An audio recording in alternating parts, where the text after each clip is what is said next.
Bilduk 57 zuzenketa aurkeztu dizkio EAJ eta PSek aurkeztutako etxebizitzaren salbuespen egoerako lege proposamenari. Ekimen honetan murgiltzeko asmoa dugu gaurkoan eta horretarako gurekin da Xabi Astigarraga, Bilduko legebiltzarkidea Gasteizko Parlamentuan. Egunon? Egunon. Testuinguruan jartzeko, nola deskribatuko zenuke egun etxebizitzaz bizi dugun testuingurua? Bueno, gaurko bizi dugun testuingurua badakigu oso zaila dela, larrialdi egoera batean bizi garela esaten da, ez? Eta guk uste dugu hori horrela dela. Ikusten dugu nola etxebizitzara sarbidea behar duten 10 herritarretatik 8 ez daukaten aukerarik horretarako, ez jabetzan, ez alokairuan, eta ikusten dugu nola urtetik urtera, hilabetetik hilabetera egoera okertzen ari den, ez? Presioan askundea etengabekoa da, eta ez dirudi momentu honetan agintean dauden politikariek hartzen ari denen neurriek horri buelta bat emateko itxurarik duenik, ez? Bai. Baita aldarrikatzen da egungo krisi testuinguru honetan etxebizitza gehiago eraiki behar dela, eta hau gauzatzerako unean, eraikitzaileen interesa ezin daitekeela albo batera utzi. Bideragarria da hau? Guk hor ikusten duguna da, lehenik eta behin analizian egiten dela, analizi horre gabezi batzuk dauzkala, ez? Iruditzen zaigu egiten dela analizi batzuetan pixkat interesatua izan daitekeena beti ere justifikatzeko etxebizitza gehiago eraiki behar direla, ez? Eta nik uste dut analizi horretan gehiago sakondu beharko litzatekeela eta ikusi zer nolako etxebizitzak behar ditugun sortu, ez? Sortu diot, ez da bakarrik eraikitzea, ulertu behar dugu ere, jadanik eraikita dagoen etxebizitza parkea eta urbanizatua dagoen lurzoruaren erabilera sustatu beharko genukela. Eta diodan bezala sortu behar ditugun etxebizitza horien nolakotasunean jarriko nuke fokua. Izan ere, esan dudan bezala, herritarren gehiengoak ez dauka etxebizitzara sarbidea izateko gaitasun ekonomiko nahikorik, eta beraz ez litzateke nahikoa izango etxebizitza eskaintza handitzea. Horrek ez dauka zertan arazoa konpondu. Uste dugu foka handiagoa jarri beharko litzatekeela nolako etxebizitzak sortzen ditugun, etxebizitza merkeak behar ditugu, herritarren gaitasun ekonomikoetara moldatuko direnak, eta uste dugu hori ja pixkat proposamen konkretu batera eraman da izango litzatekeela behar dugula alokairu babestuko parke askoz handiago bat, ez? Gaur egun daukagun azpiegitura publikoa oso txikia da, alokairuko parkea, etxebizitza parkearen 2% inguruan kokatzen da, eta uste dugu etorkizunean hemendik zerbait hobea lortuko bagenu, beharko genukela parke hori asko handitu, azpiegitura indartsu eta azpiegitura handi bat sortu, eta horretarako gaur egun behar duguna da inbertsio edo finantzaketa gaitasun asko handiagoa sektore publikotik. Eta horre, eraikitzaren aldarrikapenari dagokionez ere, ikusita etxe bat ez dela astebeteko erabilera duen zerbait baizik eta bizi oso baterako eta hurrengo generazioetarako ere badela. Ikusita gaur egungo gizarteak duen gizartze joerekin eraikuntzaren aldarrikapena nola ikusten duzu? Niri iruditzen zait, hemen alde batetik esan dudan bezala interes handia dagoela, interes handiak anitza direlako daudela eraikuntzaren ziklo berri bat abiarazten, ez? Orain tramitean daukagun lege proposamenak ere tarte batean esango dugu hori bilatzen duela, baina esan dudan bezala ikusten dugu etxebizitzaren uste dut jabetzari begiratu beharko geniokela, eta azkeneko hamarkadan aldaketa handi bat ematen ari da, jabetzaren konzentrazio bat ikusten dugu alde batetik eta beste alde batetik gazteak eta sektore zaurgarrienak, pertsona migranteak batzen dituen kolektiboek ez daukatela jabetzara sarbiderik. Beraz, uste dut hor analizian gehitu beharko genukela aberastasunaren banaketa injustu bat ari dela ematen etxebizitzak zentralitatea hartzen duenak, hau da, etxebizitza dutenek etxebizitza berriak eskuratzeko gero eta gaitasun handiagoa daukate, eta etxebizitzarik ez dutenek ez daukate inolako sarbiderik, ez? Beraz, jabetzaren bitartez ematen ari da iruditzen zaigu aberastasunaren banaketa injustu bat. Horrek eskatzen du neurriak hartzea eta eskatzen du merkatuan sektore publikoak interbenitzea. Izan ere, bestela, ezberdintasun sozialen areagotze batek etorkizunean are arazo larriagoak sortuko dituelako. Beraz, ez dugu uste denik soilik eskaintza arazo bat, esan dudan bezala, eskaintzaren nolakotasuna ikusi behar dugu eta jabetzari ere begiratu beharko genioke gaur egun begiratzen dena baino gehiago. Eta ikusita, aipatu duzun banaketa injustu horrekin, proposatu berri den salbuespeneko aldaketa hauek nolako erakina izango dute? Bueno, lege proposamen honen bitartez egiten saiatu direna edo egin nahi dutena da sustatzaile pribatuek, etxebizitza sustatzaile pribatuek operazio horiekin lortzen duten errentagarritasuna handitzea, ez? Azken finean, hemen agian hitz egin da hilabete hauetan, ez? Etxebizitzak egiten direnean legeak ezartzen ditu baldintza batzuk eta tartean etxebizitza babestuak egiteko kopuru minimo bat ezartzen du. Lege honen bitartez portzentaje hori jaitsi nahi dute, bai 75%tik 60%ra, eta horrek ekarriko du etxebizitza babestu gutxiago egitea eta etxebizitza libre edo beto esan dagian merkatu etxebizitza gehiago egitea. Eta horrek sustatzaile pribatu horien errentagarritasuna hobetuko du edo handituko du, ez? Ikusten dugu, hau, iruditzen zaigu testuinguru honetan onartezina dela, izan ere, merkatu etxebizitzak ez direlako ari etxebizitza behar duten horiei inondik inora erantzuten, eta egiten ari delako, esango dugu, agian berriz ere, etxebizitzarekin negozioa egiten duten horien negozioa bera bermatu, etxebizitza eskubidea bermatu, baino ez, eskubidea hitz egiten da asko, baina legean ikusten duguna benetan egiten ari direna dela negozioa egiten duten horien negozioa bermatu.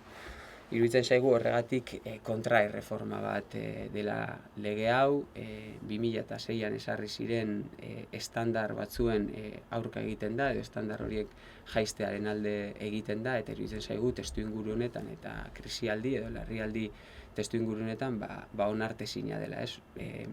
Lortu den aterabidea, atzo esan genuen ere, dela aterabide merkantilista, eta ez dugu uste honek hau baliagarri izango denik etxebizitza eskubidea bermatzeko. Hor, aipatzen zenun negozioa eta burura etortzen zait administrazioak sustatzen dituztela eraikuntza, ospitaleak, eskolak, unibertsitateak, administrazioak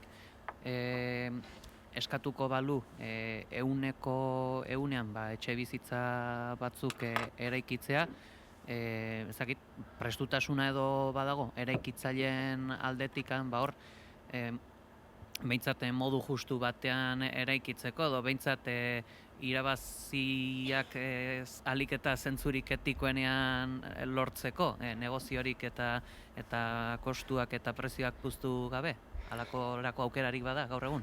Hemen ikusi behar duguna da, lehenik eta behin lurzorua gakoa dela, ez? Etxebizitzaren eraikuntzan, eta lurzoruaren jabetza batez ere esku pribatuetan dagoela, ez?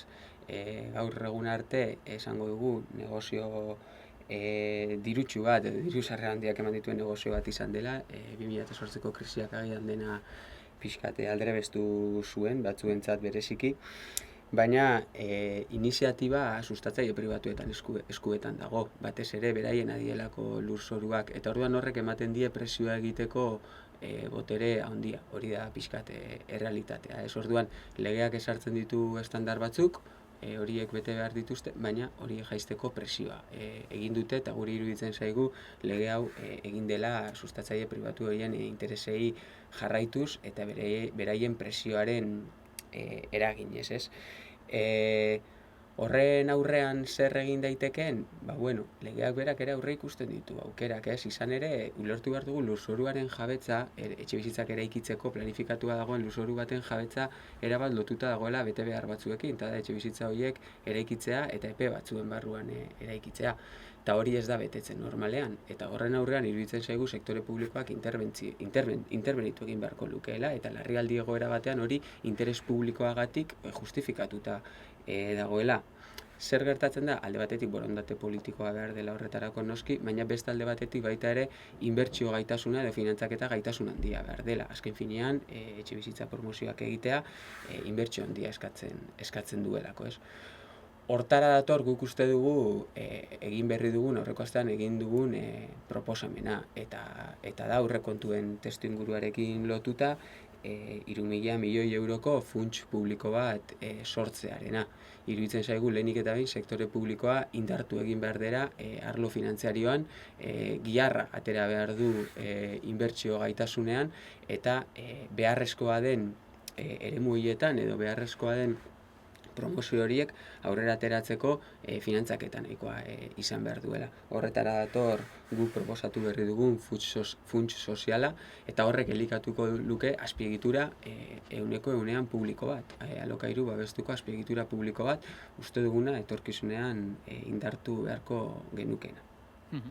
Horre, okurritu zait ere, ezakit, interbenitzeko beste modu bat jakinikan lurzoruagakoa dela, honen baita negozio egiten delako, lurren espropiazioa, zergaitik ez, abiadura handiko trena egiteko espropiatu izan dira lurrak?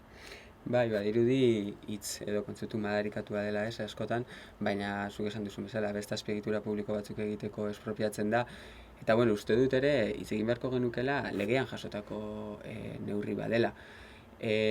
Hala ere, iruditzen zait oso, ez dakit, bigarren mailako pausu bate izango litzatekeela, ez? Lehenik eta behin sektore publikoak interbenitzeko borondatea erakusten duenean, ziur nago sektore pribatua ere mugiaraziko lukeela horrek, eta lurzorua interbenitzeko mugakarra ez da espropiazioa ere, espropiazioa bada, erosketa bada, baina badaude beste modu batzuk lurzoruarekin adibidez espekulazioa gelditzeko, ez? Baina ez direnak praktikan jartzen. Esan dudan bezala, lurzoru horietan eraikitzea bete behar bat da, eta epe batzuk aurre ikusten dira, eta beraz epe horiek betetzen ez direnean bestelako neurri batzuk ere hartu daitezke, ez? Ez dakit, neurri koertzitiboak, plangintzari lotutakoak, bueno, hor sektore publikoak presioa egiteko ere mekanismoak badauzka, baina orain arte ez ditu inoiz erabili, ez? Eta horrela, ulertu behar dugu lurzoru baten jabeak eraiki gabe ere lurzoru horrekin errentagarritasuna lortzen duela, bale? Lurzoruak, baldintza espezifiko batzuk dituelako, finitua delako, ezin delako erreplikatu, eta gainera espektatiba delako etxebizitzaren balioa igotzen jarraitzea, eta beraz, eraiki gabe ere lurzoru horren balioa handitzen ari delako. Beraz, baldintza, esango dugu, optimo horietan, uste dugu interbentzio publikoa beharrezkoa dela, eta ez dela aukera bat horrelako krisialdi eta larrialdi egoera batean eserrez egitea, eta aukera okerragoa dela oraindik ere sustatzaile pribatuek egiten duten presio horri men egitea, ez? Eta gainera zer eta etxe bizitza babestuen kopurua are eta txikiagoa izateko etorkizunean. Ez dugu uste hori onargarria denik. Testuinguru horretan ere, men egite horretan, etxe bizitza publiko, babes publiko etxe bizitza erreserba 175tik 160 murriztearen proposamena ere, hori ere kontzesioetako bada? Bai, hori da, esango dugu, kontzesio nagusia ez bakarra, baina hori da, agian, hori etxe bizitza babestuen parkearen kontura doana, ez? Badauka legeak ere beste puntu bat, norabide horretan doana, eta da, eraikigarritasuna 10%an handitzea albidetuko duela. Eta, bueno, bi aldagai hauekin esango dugu lortzen dutena azken finean da lehen aipatu dana, ez? Lurzoru hoietatik espero zen errentagarritasun hori handitzea. Bai, etxe bizitza babestuen portzentajea txikituz, edo bai, eraikigarritasuna handituz. Eta honekin lotuta ere, aipamen bat egin nahiko nuke esaten da, behin eta berriz gaur egungo arazoa dela lurzoru horiek ez direla bideragarriak, karga handiegiak dituztela eta kontuak ez zaizkiela ateratzen sustatzaile pribatuei eta horregatik ez dutela eraikitzen, ez?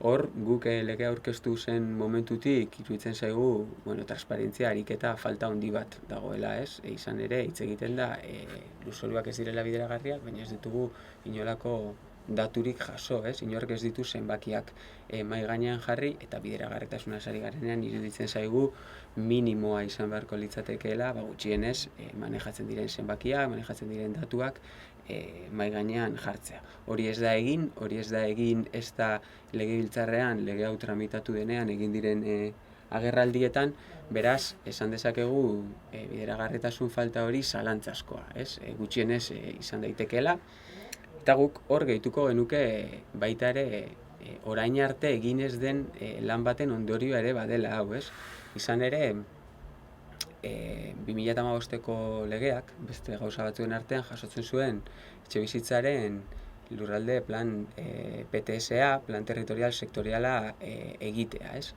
Horrek ahalbidetuko zuen gure lurraldearen lurzoruen diagnostiko asko zehatzago bat izatea, eta etxebizitza beharra neurtuta plangintzatu ahal izatea, lehentasunak non jarri beharko genituen, Uste dugu hori izan beharko litzatekeela, 2015ko legea aprobatu zenean, hori zen filosofia, Goazen lurraldearen diagnostiko osatu bat egitera, eta goazen etxebizitzaren plangintza bat egitera. Hori ez da egin 10 urtetan, eta uste dugu ere horren ondorio badela gaur egun bizi dugun egoera.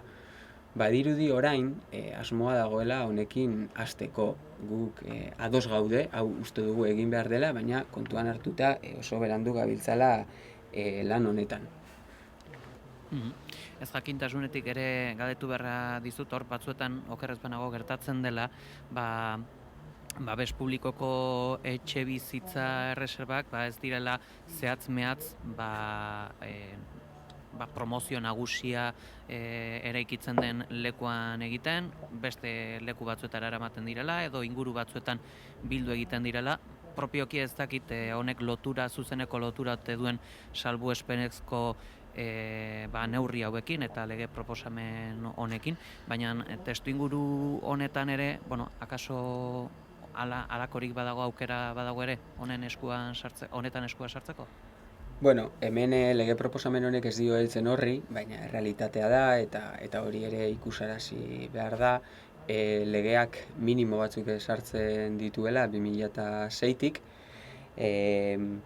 baina ondoren etxebizitza babestuen minimo horiek betetzeko beti eskapatoriak edo beti bilatu izan direla tarteak ez betetzeko. Sustatzaile pribatuen interesa beti izan da ahalik eta gutxien egitea.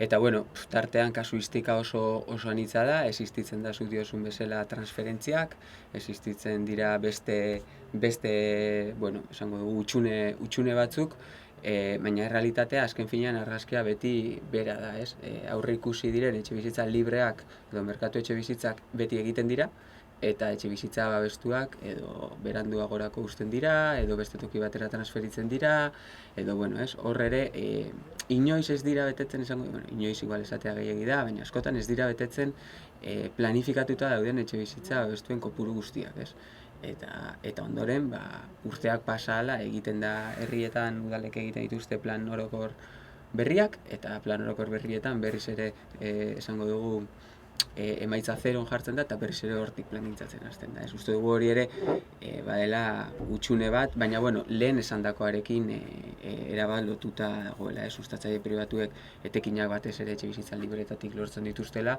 horiek egiteko interesa daukatela, eta etxebizitza babestuak albezain beste atzeratu, edo ez dituztela betetzen, edo bilatzen direla formulak ez egiteko. Azken finean ere, egiten dira, batzuk ez dut nahi esan honekin ez direnik egiten, baina legeak usten badu aukeraren bat, bide horretan libratzeko, hori ere baliatzen da, Eta honekin lotuta esan nahiko nuke, gaur egun, arazoa esango dugu, areagotua dagoela puntu honetan, sartzen dugulako alokairuaren erregimena,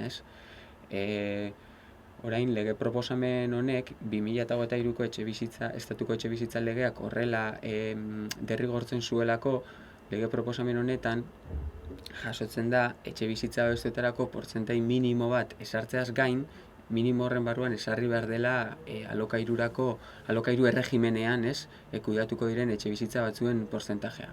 Orain arte, alokairukoak edo jabetzakoak ez ziren bereizten, eta orain minimo bat esartzen da alokairukoa izan behar duena. Lege proposamen honetan, esarri diren minimoak gure ustez oso txikiak dira, bale?